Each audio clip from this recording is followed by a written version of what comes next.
Mommy said you'd come. Elijah Brooks froze with a tray of dirty champagne glasses still pressed into his hands. 8-year-old Lily Whitmore clutched 2 of his calloused fingers and pointed toward Claire, who sat crying beside Westbridge High's old grand piano, one hand covering her mouth, a spilled drink shining beneath the table. In Lily's other hand rested a yellowed paper swan.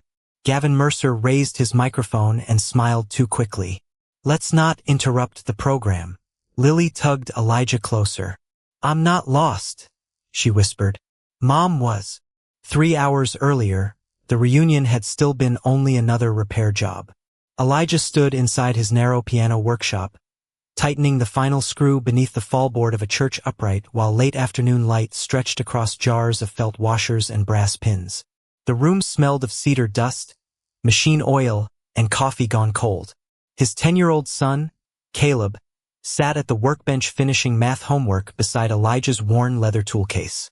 "You sure you have to go?" Caleb asked. Elijah tested middle C. The note settled clean and warm. "They asked me to check the school piano before the ceremony." "They asked you as a guest or as the repairman?" Elijah paused. The cream-colored invitation lay beneath a tuning cloth. His name appeared in small print near the bottom, below donors, committee members, and featured alumni. Piano services had been added in blue ink by hand. "Tonight," he said gently, closing the case, "I'm the man who makes sure the music works." He left Caleb with his aunt and drove his old pickup through streets that had grown wider without becoming kinder. Westbridge High rose behind trimmed hedges and new stone signage, though the auditorium windows still held the same faint ripples in the glass. Inside, perfume mixed with floor wax and catered shrimp. Laughter moved in polished circles beneath strings of gold lights. Elijah had barely crossed the doorway when Bradley Knox looked him over, noticed the faded blue shirt, and pushed a silver tray toward his chest. "Kitchen's through there," Bradley said, already turning away. Elijah caught the tray before 2 glasses slid off. He could have corrected him. Instead, he steadied the glasses and moved them away from the edge where a child might have knocked them down. Across the room, Gavin Mercer watched from beside the stage. White tuxedo, perfect pocket square, reunion chairman's badge catching the light. His eyes met Elijah's for half a second, recognition flickering there, but Gavin merely adjusted his cuff and continued speaking to a donor. Near the piano, Claire Whitmore sat alone. Elijah recognized her before he allowed himself to. The shape of her hands had not changed. Neither had the way she folded inward when surrounded by people who mistook observation for concern. Her wedding ring was gone, but a pale band remained. Beside her stood a little girl in a yellow dress, watching the entrance rather than the decorations. Elijah lowered the tray onto a service table. A waiter murmured thanks without looking at him. Then Gavin's voice rolled through the speakers. "Welcome home, Westbridge class of 2002. Applause rose. Claire looked down. The girl looked directly at Elijah. For one strange second, the entire room seemed to fall out of rhythm. The scrape of chairs, the clink of ice, even the piano's faint wooden creak. Then Lily ran. She slipped between 2 tables, nearly lost a shoe, caught herself and reached him breathless. Her small hand closed around his fingers with the certainty of someone finding a landmark. Behind her, Claire stood so quickly that her glass tipped over. Gavin lifted the microphone, smile fixed in place, trying to pull every eye back toward the stage. But Elijah was staring at the paper swan in Lily's hand. One wing had been flattened with age. Along its inner fold, beneath 20 years of yellowing paper, a single blue letter showed through. E. Elijah knew the angle of that stroke. He had written it himself. The blue letter beneath the paper swan's folded wing seemed to hold Elijah's breath in place. "Lily." Claire's voice came softly from across the room. "Come back to me, sweetheart." But he came. "Now, please." The girl's fingers loosened around Elijah's hand, though she did not move at first. Gold string lights trembled in the dark reflection of the piano lid, and somewhere near the catering table, a spoon struck a glass with a thin, accidental chime. Gavin Mercer stepped down from the stage wearing the measured smile of a man approaching a problem he intended to rename. "There we are," he said, lowering the microphone just enough to sound private while ensuring everyone nearby could still hear. A little reunion confusion. Nothing more. Elijah looked at Claire. She had gone pale beneath the warm auditorium lights, one hand gripping the back of her chair. He wanted to ask about the swan, about the handwriting, about the small girl who had crossed a crowded room as if she had been waiting for him all evening. Gavin did not give him the space. "Mr. Brooks, the piano technician area is behind the curtain," he said. "Guests are gathering up front." "He is a guest," Claire said. Gavin's smile held, but something tightened at its edges. "Of course, in a broad sense, we all are." Bradley Knox laughed into his drink. Two men beside him glanced at Elijah's faded cuffs, then at the worn leather tool case resting near the service table. One whispered, not quietly enough, "Guest restoration work doesn't pay like the brochures say." The other replied, "At least he came dressed clean." Elijah heard them. So did Claire. Her eyes moved toward him with the old instinct to apologize for other people. But Elijah turned first to Lily. The torn edge of the swan had caught against the sequins on her yellow dress. He crouched and carefully freed the paper before it ripped farther. "Hold it by the body," he told her. "The wings are tired." Lily nodded solemnly, as if this were not paper but something alive. "Mom keeps it in a box." Claire closed her eyes. Gavin lifted his microphone again. "All right, everyone. Let's continue with our Where Are They Now celebration." His voice brightened as he returned to the stage. Westbridge has produced judges, surgeons, founders, and leaders. And, naturally, some of our classmates found success through more practical trades. A spotlight drifted across the room and settled on Elijah before he could step away. "Elijah Brooks," Gavin announced. "Our technician on call tonight, keeping the old piano alive with those dependable working hands." Applause came in scattered pieces, the kind offered to a delivery driver who had carried something heavy without dropping it. Bradley raised his glass. "Still fixing everybody else's problems, Brooks?" Elijah's jaw moved once. He did not answer the insult. Instead, he noticed Lily shrinking beneath the attention, her shoulders drawing upward as nearby phones turned toward them. He stepped slightly to the side, placing his body between the girl and the nearest camera. "Please don't record her," he said. A woman wearing a diamond reunion pin lowered her phone halfway. "Oh, it's harmless. She's adorable." "She's a child," Elijah replied.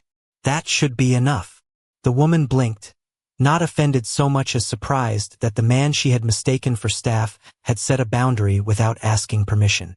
Gavin chuckled from the stage. Elijah always was serious. "We're only having a little fun." The room relaxed because he had told it to. Laughter returned in a careful ripple. Claire bent toward Lily, but before she could guide her away, the woman with the reunion pin smiled down at the girl. "Your mother told us your daddy passed away. Do you remember much about him?" Lily stared at the polished floor. Her patent leather shoe traced the edge of a spilled drop of water. "He read slowly," she said, "so I could fall asleep before the story ended." The woman's smile faltered. Claire's face folded inward. Gavin stepped closer, speaking in the soothing tone of a host protecting the evening from discomfort. "Let's give Claire and her brave little girl some space. Grief can make these gatherings emotional." "Her name is Lily," Elijah said. Gavin turned. "I'm aware." "Then use it." 3 words. Quiet, steady. The air between them tightened without rising in volume. Elijah picked up a linen napkin from the service table and knelt to wipe the water near Lily's shoe before someone slipped. He did it slowly, keeping his attention on the floor so the girl would not feel watched. When he stood, Claire was staring at him differently. Not with trust, not yet, but with the unsettled recognition that he had protected her daughter before asking a single question. About the past. Gavin returned to the microphone and announced the next honoree. As the spotlight moved away, Lily's hand closed around the paper swan again. The pressure split the weakened fold by less than an inch. Inside, more of the faded message appeared. For the days you feel alone. Elijah knew every word before the paper fully opened. But another detail stopped him. Gavin had called it an old high school keepsake moments earlier. No one had told him when the swan had been made. Gavin had known the swan belonged to high school before anyone told him. And Elijah carried that small wrongness with him as the room shifted uneasily back toward the stage. He did not confront Gavin. Not yet. The old auditorium had begun making other demands. A sharp burst of feedback tore through the speakers, followed by the dry wooden knock of a piano key that failed to return. Near the side aisle, Mrs. Ruth Holloway tried to guide her walker through a narrow doorway, but the metal frame caught against a warped threshold. "Mr. Brooks?" Gavin called from the microphone, still wearing his polished smile. "The piano first, please. The memorial starts in 6 minutes. We need the room ready." Elijah looked from the darkened stage to Mrs. Holloway's trembling hands. Cold air pushed through the half-open exit, carrying the smell of wet pavement and old leaves. A thin ribbon of spilled water gleamed beside Lily's shoe beneath the gold lights. "Give me a minute," Elijah said. He set his leather tool case beside the piano and crossed to the doorway. The lower hinge had slipped, dropping the heavy door just enough to pinch the walker between the frame and the floor. Elijah crouched, braced the door with his shoulder, and used a flat screwdriver to lift the hinge plate back into line. No one applauded. Most people had already turned toward the bar. Mrs. Holloway watched him work with the quiet patience of someone who had spent 40 years noticing what rooms chose not to see. "You always did fix the thing blocking everyone else before the thing making noise," she murmured. Elijah tightened the last screw. "Noise gets attention," he said. "That doesn't make it urgent." He held the door while she passed through, then folded a linen napkin and wiped the water near Lily's shoes. Lily stood still, clutching the damaged paper swan against her chest. "Is it going to break?" she asked. Elijah looked at the torn fold. "Not if we stop pulling on the hurt part." Claire heard him, her eyes lowered to the floor. Elijah did not make the words heavier by looking at her. He returned to the piano, opened the fallboard, and pressed the dead key twice. The mechanism answered with a dull click. Inside, a narrow wooden lever had bent, and one strip of felt had worn almost to dust. He opened his tool case, revealing tuning wedges, brass screws, a small bottle of glue, and carefully wrapped scraps of red and green felt. Caleb had sorted them by thickness that morning before Elijah left. For a moment Elijah pictured his son at his aunt's kitchen table, probably watching the clock while pretending not to. The rent was due in 9 days. The church upright he had repaired earlier would cover part of it. Tonight's service fee was supposed to cover the rest. Elijah selected a strip of felt anyway and cut it to fit. "That material yours?" Bradley asked from behind him. "Yes." "School reimbursing you?" Elijah shook his head. Bradley gave a small laugh. "Still giving things away. No wonder you never got ahead." Elijah fitted the felt beneath the action rail and tested the key again. This time it rose cleanly, releasing a soft middle C that settled over the room like a held breath. "Some things cost more when you leave them broken," he said. Bradley rolled his eyes and walked away. Gavin, standing near the stage steps, glanced toward the donors as if measuring whether Elijah's repair could be folded into the evening's success. Claire watched from beside Lily. She did not smile. She touched the old blue coat Elijah had placed over the back of her chair, her thumb pausing at a crooked seam near the cuff. Years ago, she had sewn that seam beneath the bleachers after he tore it carrying a piano bench. Elijah noticed her recognize it and looked away first. He reached beneath the keyboard to check the pedal linkage. His fingers brushed a shallow carving under the black lacquer, nearly hidden by dust. He wiped it with his sleeve. EB Spring 2002. The letters were small, uneven, and unmistakably his. Mrs. Holloway had come close enough to see them. Her face changed not with nostalgia, but with concern. "They told us you withdrew before you finished that spring," she said. Elijah straightened slowly. "Who told you?" Gavin's voice cut across the room before she could answer. "Wonderful news. The piano has been fully restored for tonight's celebration. Applause rose on command. Elijah looked at the untouched donation placard, then at the felt dust still clinging to his fingertips. Claire's shoulders tightened beneath the cold air. Without a word, he lifted his old coat and draped it across the back of her chair, close enough for warmth, far enough to leave her a choice. Then he turned back to the piano and pressed 4 quiet notes to test the repaired action. From across the room, Lily sang the next 3 notes perfectly. Claire's hand flew to her purse, where something small and metallic had begun playing the same melody. The metallic melody inside Claire's purse stopped after only 3 notes. Her hand remained pressed against the leather as if holding something down. Across the room, Lily looked from the piano to her mother. "That's the bedtime song," she said. Claire forced a small smile. "It's just an old tune." "Then how did she know the next notes?"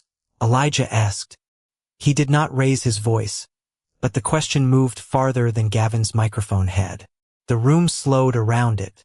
Ice settled in glasses. A server paused with a tray balanced against one hip. Claire's eyes stayed on Elijah, uncertain whether he was accusing her or asking permission to remember. Gavin stepped between them with the practiced ease of a man restoring order at a charity dinner. "Music travels," he said. "People misremember where they first heard things. Let's not turn coincidence into theater." His explanation was reasonable enough to earn a few nods. Elijah gave one of his own.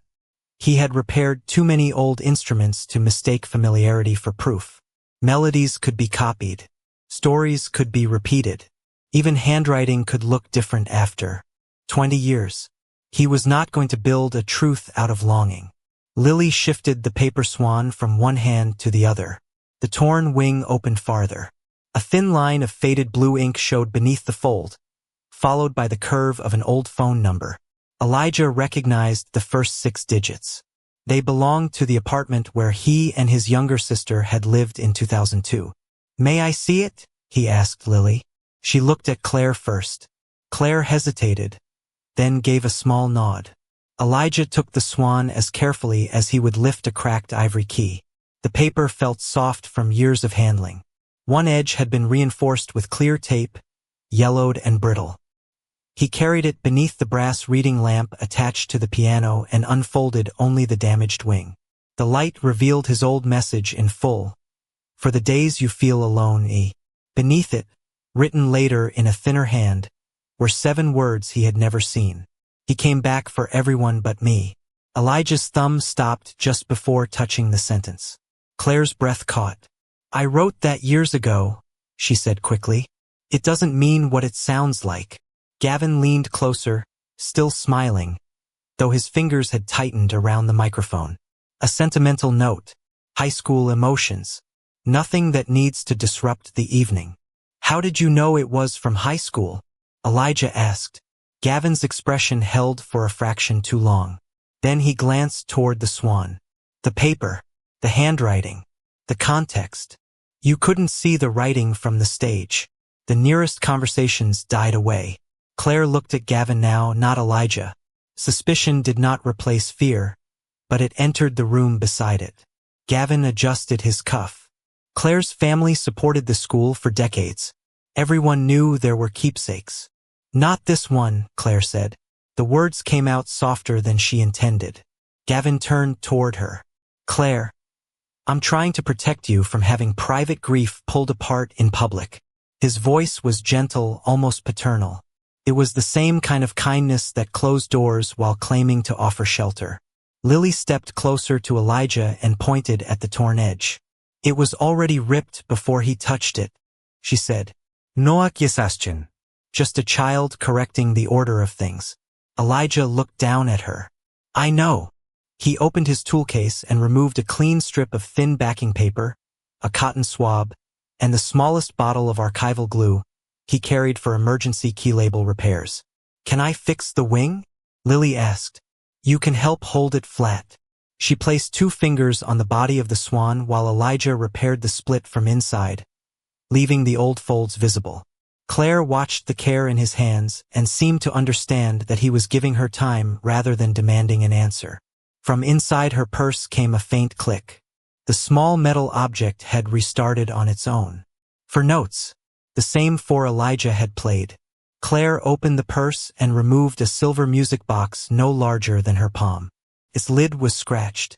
This winding key turned slowly by itself. Gavin took 1 step forward. That should probably stay private. Claire closed her fingers around the box instead of handing it over. For the first time that night, she did not obey him. Mrs. Holloway approached from the aisle carrying a photocopied sheet protected in a plastic sleeve. "Before anything stays private," she said, "someone should explain this." Elijah took the page. At the top was his full name. Beneath it, a typed line stated that he had voluntarily withdrawn from the Westbridge Instrument Restoration Scholarship on June 14, 2002. Elijah read the date twice. Then he looked at Mrs. Holloway. "I was at St. Matthew's Hospital with my sister that day." The date on the scholarship form stayed between Elijah and Mrs. Holloway like a door no one had meant to open. "June 14th, Claire asked. "You're certain?" "I spent that night beside my sister's hospital bed," Elijah said. Gavin stepped closer, lowering his voice into the calm register of a man offering help while taking control. "Then it may be a clerical error. We should let the records office handle it privately." "After 24 years? Mrs. Holloway asked. "This is a reunion, Ruth. And that is his name." The plastic sleeve crackled in her hand. Around them, the gold lights reflected against the piano's black lid, and the air conditioner hummed above the stage with sudden, uncomfortable clarity. Elijah did not reach for the document again. A photocopy proved only that a record existed, not who created it or why.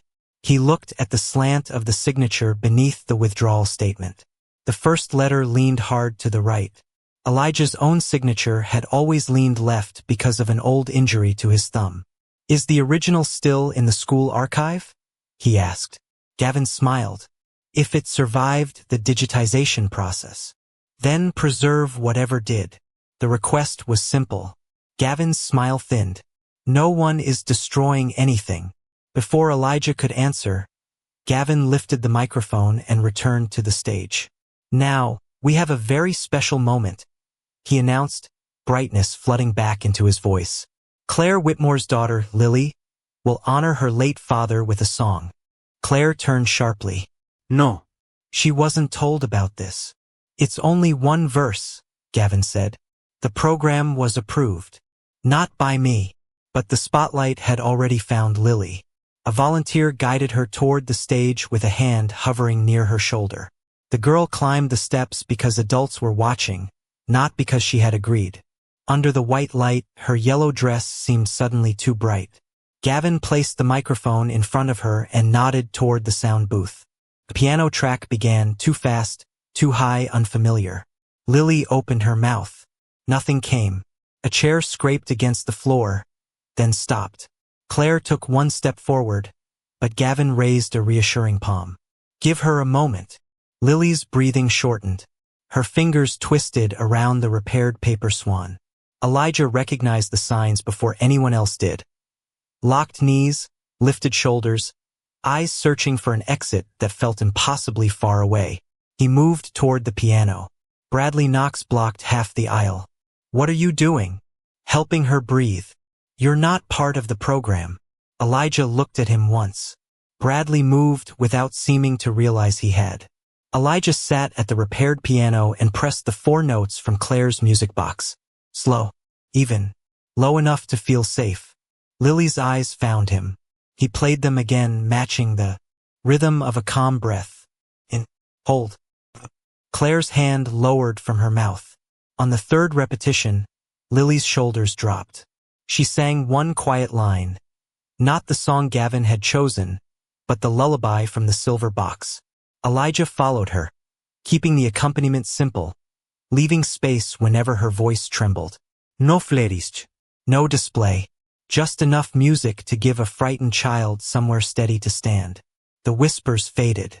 Someone near the bar set down a glass without drinking. Even Gavin stopped speaking. Lily reached the end of the line and looked toward Elijah. He lifted his hands from the keys before applause could trap her there. "Would you like to leave the stage?" he asked. Lily nodded. Elijah stood and offered his hand, not to pull her, only to let her choose. She took it. Claire met them at the steps and wrapped her arms around her daughter. Then she turned to Gavin. "She did not consent to that. Claire, I was honoring her father. You were using her grief to improve your program." Gavin's expression remained composed, but a pulse moved at his temple. "Please don't make everyone misunderstand a thoughtful gesture." Claire's fingers tightened around Lily's shoulders. "Then explain why you ignored me when I said no." Gavin glanced toward the donors before answering. That glance changed the room more than any confession could have. Elijah bent to retrieve something that had fallen beside the piano bench. The silver music box lay open on the carpet. Beneath its scratched lid, the tiny cylinder was still turning. On the bottom, engraved into the tarnished metal, were the initials CW and the words "Graduation Night, 2002. Mrs. Holloway leaned closer. "That was the melody you submitted for commencement," she said. Gavin answered too quickly. "It was removed because it didn't fit Westbridge's image." Claire went still. Elijah looked up from the box. Those were almost the exact words Claire's father had used when the song disappeared from the graduation program. Gavin seemed to hear his own mistake a second too late. Claire opened her purse with shaking hands and pulled out a worn envelope. As she did, 2 creased bus tickets slipped free and landed, face up on the piano bench. One bore her name, the other bore Elijah's. Both were dated the night after graduation, bound for the city where he had been offered his restoration apprenticeship. Claire stared at them, then at him. "I was at the station," she whispered. "You never came because someone made sure you never saw the letter." The 2 bus tickets lay on the piano bench between Elijah and Claire, their faded ink turning a private memory into something physical. "You bought both of these?" Elijah asked. Claire nodded. "And I wrote the letter. I never received it. I know that now." The reunion continued beyond the curtain in muffled bursts of applause, but inside the old music room, the sound felt distant and false. Dust floated through a narrow beam from the hallway. The silver music box sat open on the piano, its cylinder motionless now, while the repaired paper swan rested beside it with the new backing paper still drying beneath one wing. Claire placed the worn envelope on the lid. The postmark was dated June 13, 2002. It had never been opened. Across the front, Elijah's old apartment number had been crossed out in black ink, and beneath it someone had written "Return to sender." "Your father?" Elijah asked. Claire's fingers tightened. "His attorney." She removed several folded pages from a document box hidden inside her reunion tote. The first was the letter she had written. The second was the scholarship withdrawal form Mrs. Holloway had shown him. The third carried the Westbridge crest and the heading "Emergency Student Welfare Review." Elijah read the date, June 14th, the same day he had sat beside his 12-year-old sister at St. Matthew's Hospital, counting the seconds between the monitor's soft electronic beeps. "They opened a guardianship inquiry?" he asked. "They threatened one," Claire said. "My father told me that if you left town for the apprenticeship, he would report that your sister had no stable adult at home." Elijah looked at her. "I was 18. That was the point." The words landed without drama. No raised voice. No sudden music. Just the steady hum of the ventilation system and the dry scrape of paper beneath Elijah's thumb. Claire continued carefully. Her father had promised to withdraw the complaint if Elijah gave up the scholarship, stopped seeing her, and remained close enough to care for his sister. But Elijah had never signed anything. He had never even known a bargain had been made in his name. "Then who withdrew me?" he asked. Claire turned the form toward the light. The signature beneath Elijah's printed name leaned sharply to the right. His real signature, written years ago on the paper swan, leaned left around the injured thumb he had broken as a boy.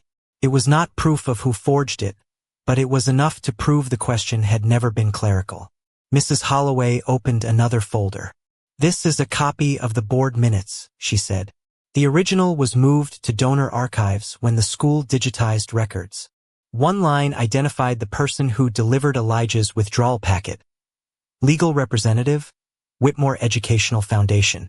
Another recorded that the scholarship was reassigned 48 hours later to the son of a major donor. Elijah read the name, Bradley Knox. The room went still enough for the tiny metal winding key on Claire's music box to tick once as it settled. Bradley received it? Claire whispered. Mrs. Holloway nodded. He completed only 1 semester. Claire's face reflected faintly in the dark piano lid, pale and fractured by the curved lacquer. What she had believed was a cruel family decision had moved through lawyers, school officials, donor committees, and a scholarship office. Too many hands had touched it for it to be one frightened father acting alone. Elijah could have carried the papers onto the stage. He could have let the room turn on Bradley and Gavin while anger was fresh. Instead, he placed every page back in chronological order. Copies aren't enough, he said. We verify before we accuse. Claire stared at him. They took your apprenticeship. That doesn't give me permission to be careless with the truth. He called his younger sister, now 40, and stepped only a few feet away so Claire could hear his side without placing her on display. When he asked whether anyone had visited their apartment that summer, silence filled the phone. Then his sister remembered a man in a gray suit who had asked whether Elijah left her alone at night. She had believed he was from the hospital. Their neighbor had sent him away. Elijah closed his eyes once. He thanked her, told her she had done nothing wrong, and promised to explain later. When the call ended, Claire no longer looked at the documents as relics of a lost romance. She looked at them as evidence of a system that had used a child's vulnerability to control an 18-year-old caregiver. The door opened behind them. Gavin stood in the hallway, one hand resting on the frame, his smile reduced to something thin and administrative. A sheen of sweat had appeared near his hairline. This discussion needs to stop, he said. That scholarship matter was settled legally. Elijah turned toward him. No one had mentioned a legal settlement. Gavin seemed to realize it the moment the words left his mouth.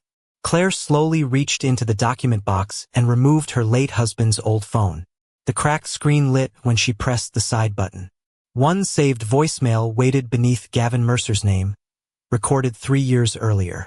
From the auditorium, Gavin's amplified voice suddenly announced that certain guests were spreading emotional accusations against Westbridge. Claire looked at Elijah, then at the closed door. He's taking it public, she said. Elijah placed the forged withdrawal form, the board minutes, and the old phone together on the piano lid. Then the evidence goes with us. The old Westbridge auditorium no longer sounded like a reunion. The music had stopped. Chairs faced the stage in rigid rows, champagne glasses rested untouched on white tablecloths, and every face turned toward Gavin Mercer beneath the gold wash of the overhead lights. He stood at the microphone with one hand resting on the podium, composed again, his white tuxedo immaculate, his voice low and regretful. I had hoped tonight would remain a celebration, he said. Unfortunately, some private pain has been mistaken for public misconduct. A murmur moved through the room. Elijah entered from the side corridor carrying his worn leather toolcase in one hand. Claire walked beside him with the document box held against her ribs, while Mrs. Holloway followed slowly with her walker. Lily stayed close to Claire, the repaired paper swan cupped between both palms. Elijah did not look like a man arriving to win. His shoulders were tired. Red felt dust still marked 2 fingers. Yet he crossed the same floor where people had mistaken him for staff and stopped beside the piano he had repaired for them without payment. Gavin gestured toward him with practiced sadness. Mr. Brooks has raised concerns about a scholarship decision made 24 years ago. We understand how disappointment can reshape memory. Bradley Knox stood near the front table and folded his arms. A couple of old tickets and a love letter don't prove anybody stole anything. Several donors nodded. It was the first moment that night Gavin seemed to regain the room. His explanation offered everyone an easier truth. A failed romance, an old grievance, a man embarrassed by where life had taken him. Elijah set the toolcase beneath the piano bench. He did not take the microphone. Instead, he placed the paper swan on the closed piano lid. "This is where the story started," he said. Lily looked up at him, then carefully turned the swan so the repaired wing faced the audience. The faded message inside could not be read from the back rows, but Claire's expression told them it mattered. Elijah placed the silver music box beside it. Claire opened the lid, and for small notes rang through the auditorium. Lily's shoulders eased at the sound. "Those prove sentiment," Gavin said gently. "Not wrongdoing." "Correct," Elijah replied. The answer unsettled him more than an argument would have. Elijah added the 2 bus tickets and Claire's unopened letter. "These establish that Claire intended to leave town with me. They do not establish who stopped us." Gavin's fingers relaxed around the podium.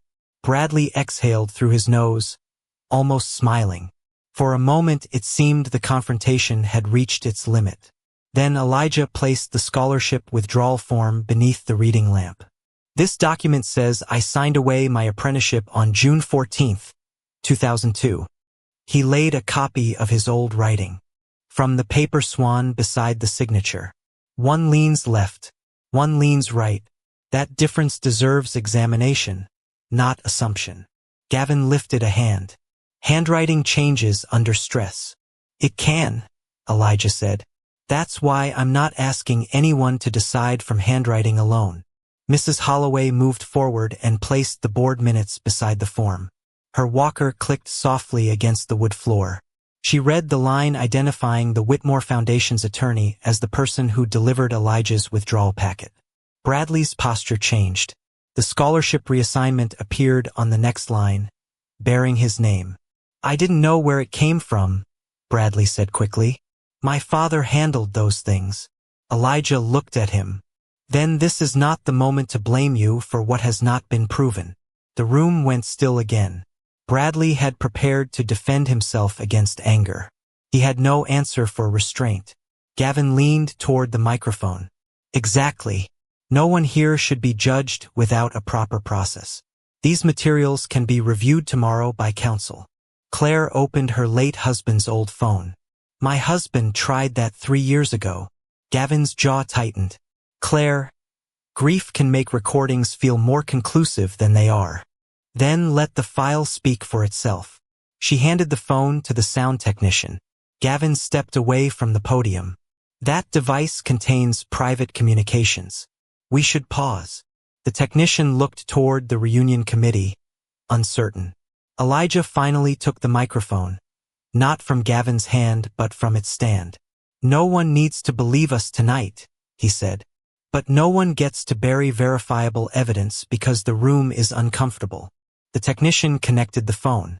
Static filled the speakers, followed by Claire's late husband asking whether Westbridge scholarship records had been altered.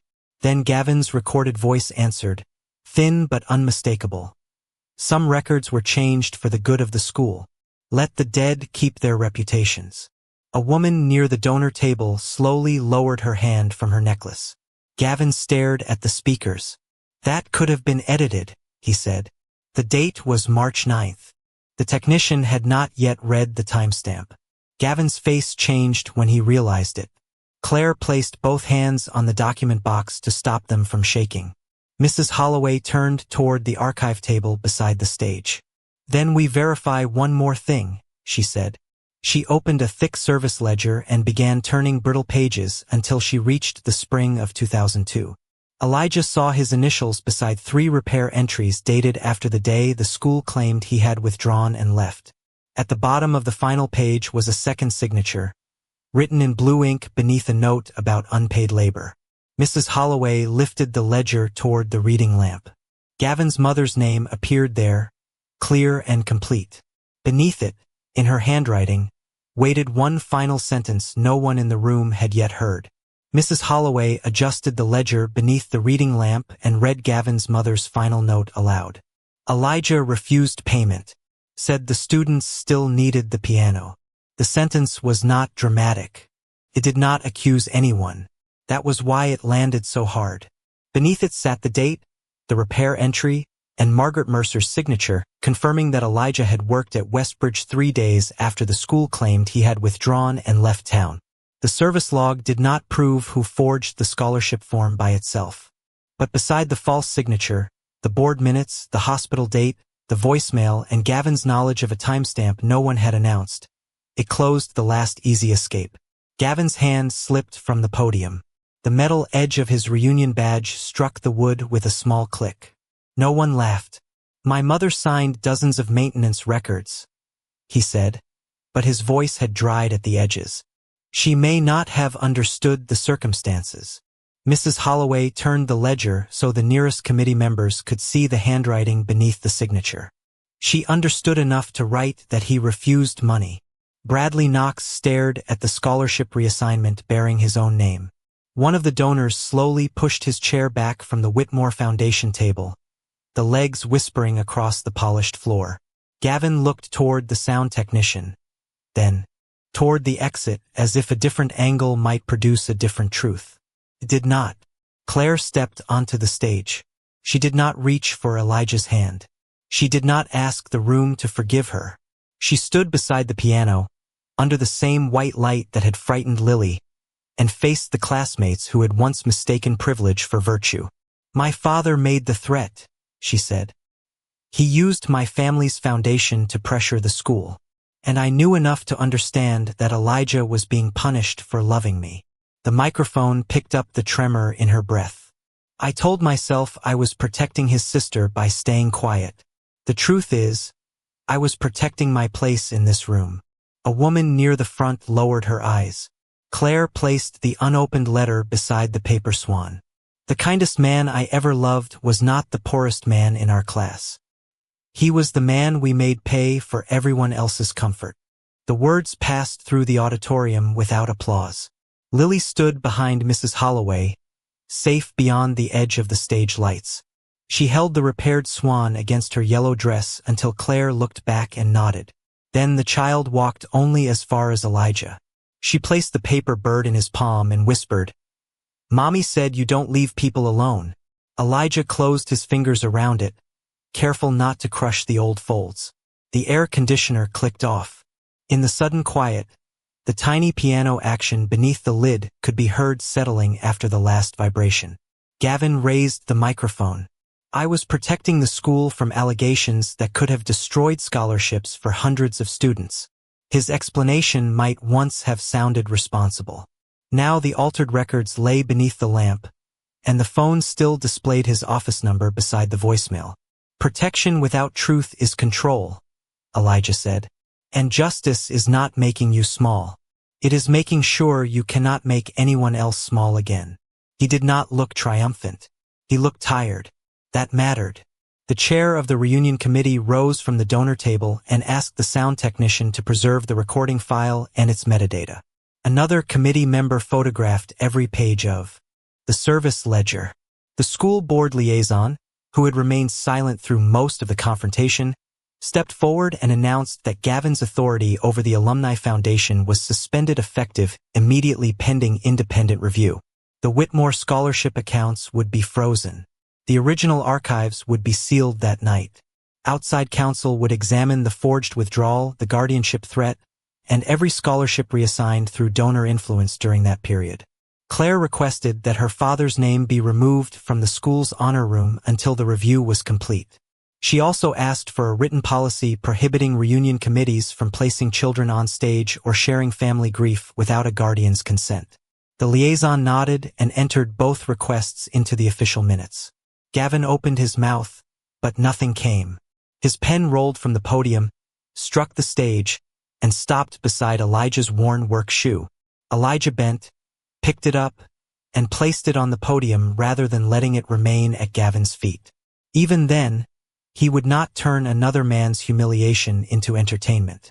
That was when the room truly went silent. Not because Elijah had revealed wealth, fame, or some hidden title. Because every person there had watched him protect a child, repair what others neglected, refuse careless accusations, and show mercy at the exact moment revenge would have been easiest. The committee voted to suspend Gavin. No one applauded the result. The absence of applause felt more honest than celebration. Claire descended from the stage and stopped before Elijah. "The record can be corrected," she said. The scholarship can be acknowledged. But I know that doesn't return what was taken. Elijah looked at the old swan in his hand, then at Lily standing close to her mother, then toward the auditorium doors where the night waited beyond the glass. No, he said. It doesn't. Claire swallowed. Then what would it take for you to trust me with tomorrow? Around them, the first practical steps of justice had begun. Files secured, authority suspended, witnesses giving names, but Elijah had not yet decided what to do with the one thing no committee could restore for him. The last guests left Westbridge in near silence, their voices reduced to low murmurs beneath the auditorium awning, while committee members sealed archive boxes with numbered tape. Gavin Mercer did not return to the microphone. He stood beside the stage as the school board liaison collected his badge, his authority suspended by the same procedures he had once used to keep others outside the room. Elijah watched without satisfaction. When the liaison asked whether he wanted to make a formal statement against Gavin that night, Elijah looked toward Lily asleep against Claire's shoulder and said, "Tomorrow. She's had enough adults turn pain into a program." 3 weeks later, Westbridge issued its preliminary findings. Elijah's scholarship withdrawal had been altered outside proper procedure. The school restored his record, sent written apologies to him and his younger sister, removed Gavin from control of the Alumni Foundation, and placed the Whitmore accounts under independent oversight. A new policy required written guardian consent before a child could be included in any public tribute, recording, or reunion presentation. Another policy offered legal and academic support to students caring for younger siblings or sick relatives. The letter arrived at Elijah's workshop folded inside a thick cream envelope. Caleb found it beside the morning mail and carried it to his father with both hands. "Does this mean they admit you didn't quit?" he asked. Elijah wiped piano dust from his fingers before taking it. "It means the truth is finally written where the lie used to be." Caleb considered that, then nodded as if the sentence needed no further explanation. Money was offered later, compensation for the lost apprenticeship and an invitation to place Elijah's name on a new restoration fund. He did not refuse help out of pride, but he asked an attorney to review every term before accepting anything. He requested that the fund support trade education, instrument repair, and emergency assistance for students raising or protecting family members. He also declined to put his name on the program. "They don't need another name over the door," he told the board. "They need a door that stays open." Claire made her own choices without asking Elijah to reward them. She surrendered her family's honorary seat on the foundation, submitted every document her husband had preserved, and testified during the independent review. Some relatives stopped calling. Several former classmates claimed the reunion had become too political. Claire did not argue with them. She began therapy, learned to stop calling silence protection, and explained to Lily in simple words that adults could love someone and still fail them, and that fixing a wrong required more than saying sorry. Lily no longer slept with the paper swan clutched in her fist. Elijah placed it in a small glass box at the workshop, not as a trophy but where she could see it whenever she visited. The repaired wing remained visible. So did the original tear. On Saturday mornings, Elijah opened the shop to children who could not afford lessons or repairs. Mrs. Holloway sat near the window and taught them how to listen for a key that sounded lonely. Caleb sorted felt washers but was never expected to carry more responsibility than a 10-year-old should. He still had homework, baseball practice, and permission to be bored. One rainy afternoon, Claire and Lily arrived carrying cocoa and a pack of square paper. Lily climbed onto a stool beside Caleb and began folding a new swan. One wing came out crooked. She frowned and reached toward Elijah. "Can you fix it?" He studied the uneven fold. "Do you want it perfect?" Lily thought for a moment. "I want it to be mine." Elijah smiled. "Then leave the wing." Across the workshop, Claire stood beside his worn leather toolcase. At the reunion, people had seen it as proof that he belonged behind the curtain. Now it sat open beneath the warm bench light, each tool cleaned, measured, and placed with care. It was not evidence of failure. It was the shape his dignity had taken. Practical, quiet, and always ready to repair what others had decided was easier to replace. Claire did not ask whether he had forgiven her. She had learned that forgiveness was not a door she could knock on until it opened. Would Caleb be comfortable having dinner with us Friday? She asked. Elijah looked toward his son. Caleb glanced at Lily, who was balancing the 2 paper swans on the piano lid. Can we get pancakes even if it's dinner? He asked. Claire laughed softly. That sounds fair. Elijah closed the tool case. Friday is a good place to start. They did not become a family in that moment. They became 4 people willing to move slowly enough not to repeat the harm of people who had once decided everything for them. At the diner, Lily was allowed to choose whether she wanted to talk about the reunion. Caleb was allowed to change the subject. Claire listened when Elijah set boundaries. Elijah listened when Claire admitted fear without using it as an excuse. Outside, rain silvered the windows and softened the traffic into a distant hush. On the dashboard of Elijah's old pickup, the repaired Swan rested beside the new one with the crooked wing. One carried the marks of what had been broken. The other carried no promise of perfection, only the freedom to belong to the child who made it. No crowd watched them drive away. No microphone announced the beginning of a second chance. But beneath the quiet glow of the dashboard, kindness that had waited 24 years finally became something stronger than memory. It became just as gentle enough to make room for tomorrow.